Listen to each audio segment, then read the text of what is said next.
Welcome back to my channel. This is Tim That Talks. If you find value in the content that I'm bringing to you, please drop a like for me. I appreciate it. Titans fan, please subscribe to this channel so you can stay informed to all Titans news. Today's video is going to go over the A.J. Brown trade on draft day and discussing the draft picks in the 2022 draft. First, A.J. Brown got traded on draft night, and I was freaking heartbroken over that. The Titans traded him for the 18th pick in the first round and the 101st pick in the third round. Once the Eagles traded for him, they gave A.J. Brown a new contract for 4 years worth $100 million and $57 million guaranteed. Now, when he got traded, heart was broken. A.J. Brown by far is the best receiver the Tennessee Titans / Oilers ever had. But once that contract came out, it gave me Albert Haynesworth vibes, knowing the Titans wanted him, but not at that price point. And I understand the trade. You know, of course, more news came out about the trade that A.J. Brown basically didn't want to be here anymore. Okay, now once you hear that, blow is softened a bit when you know that A.J. wanted out. So the Titans at that point had to get everything they could out of our star. And I was okay with what they got because the number one guy that I did want, like I said in my last video, was Treylon Burns. He is a beast. I like everything I saw about him. He reminded me of when I saw A.J. Brown. I wanted Deebo Samuel or A.J. Brown. Either one of them I thought was going to be good for the Titans. So it turns out both of them guys are studs in the NFL. So I feel the same way about Treylon Burns. He is another guy that I like. His highlights jumped off the film for me. I like that he's strong when he gets the ball. I like what he does after he catches the ball. The boy has got potential to be a star. He might not be a full-out star in the beginning of the season, but once the season progresses, because the Titans are going to feed him the ball. Once that happens, you will see that this guy will replace some of A.J. Brown's target. In the second round, the Tennessee Titans drafted cornerback McCrary. Let me tell you, I don't know who this guy is, but all the film that I seen on him, I am elated that we got him. I was looking at our DB core.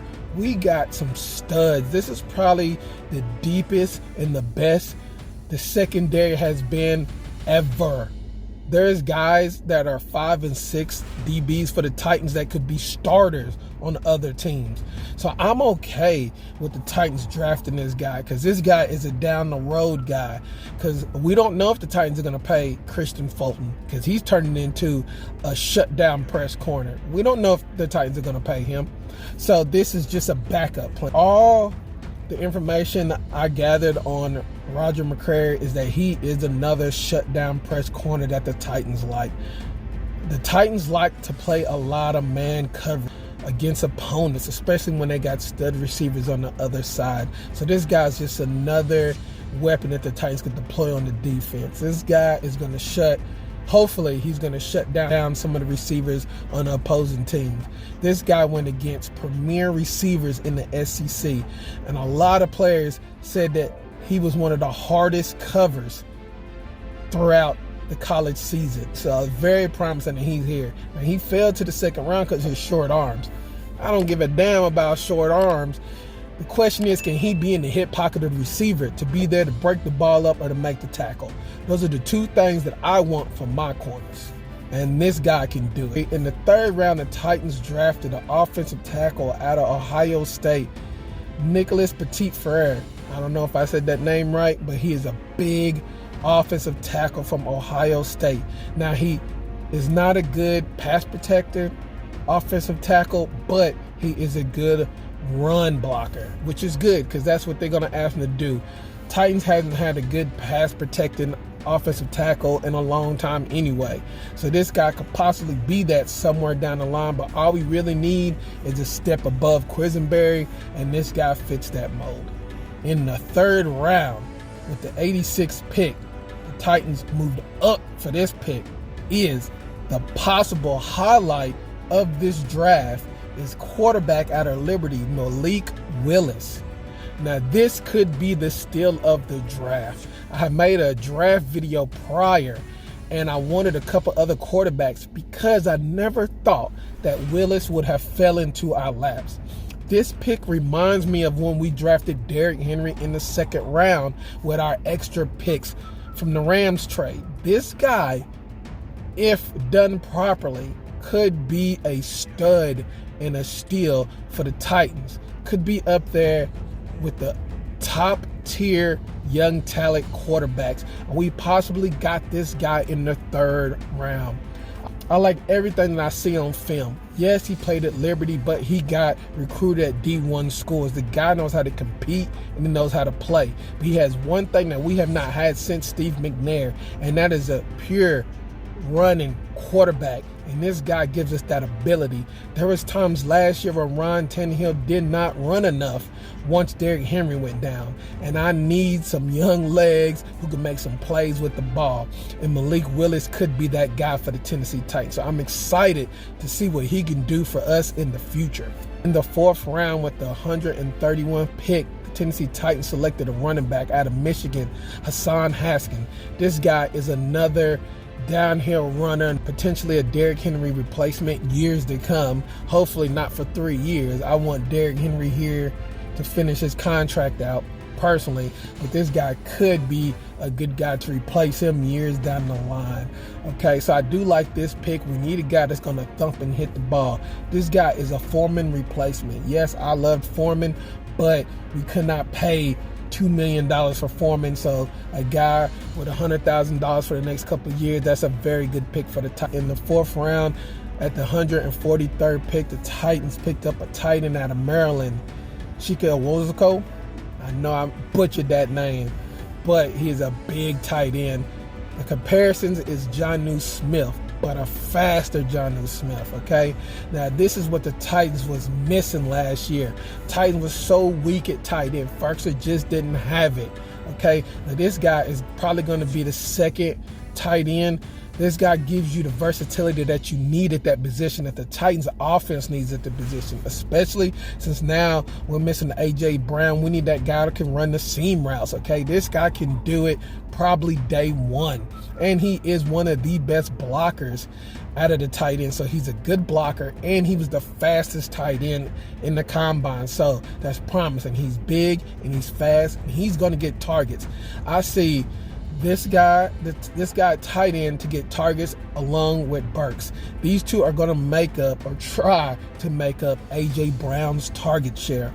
In the sixth round with the 204 pick, the Tennessee Titans selected DB Theo Jackson. Now, he's a DB / cornerback. This is a local kid, played at my alma mater in Overton. I'm excited for this guy. I don't know him personally, but the simple fact that he was drafted from a team that he grew up loving is exciting to see. This guy could fill in for the Crookshank role.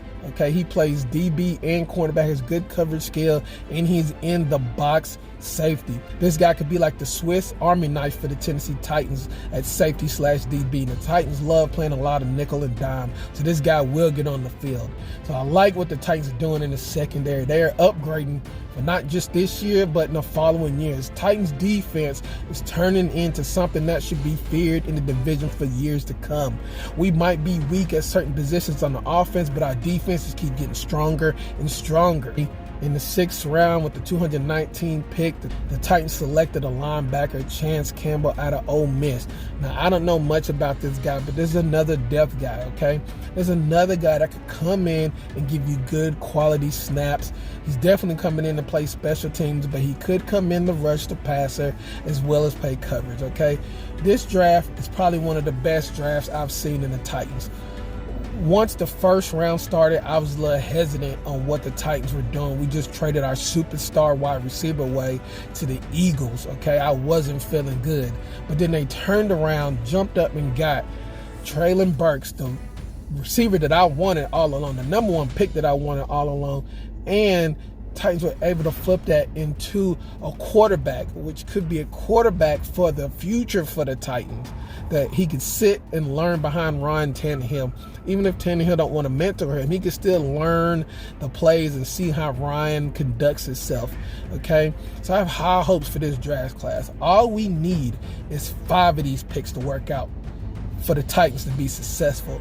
As long as it's the receiver, the tight end, and the quarterback, and hopefully the offensive tackle, then this could be a damn good draft for the Titans. John Roberson gets a lot of kudos from me in how he overcame adversity with A.J. Brown into turning on paper, one of the best drafts I've seen out of the Tennessee Titans organization. It reminds me of when the Titans got Derrick Henry. Now, a lot of those guys in that draft class did give the Titans quality snaps. That's really all you want, is the guys to be competing for starting jobs. And majority of these draft picks have that ability on a good team.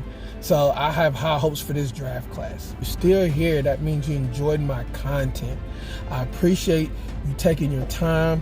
Please subscribe to this channel. Please hit that like button also so more people can watch this. I appreciate it. See you in the next video. Tighten up.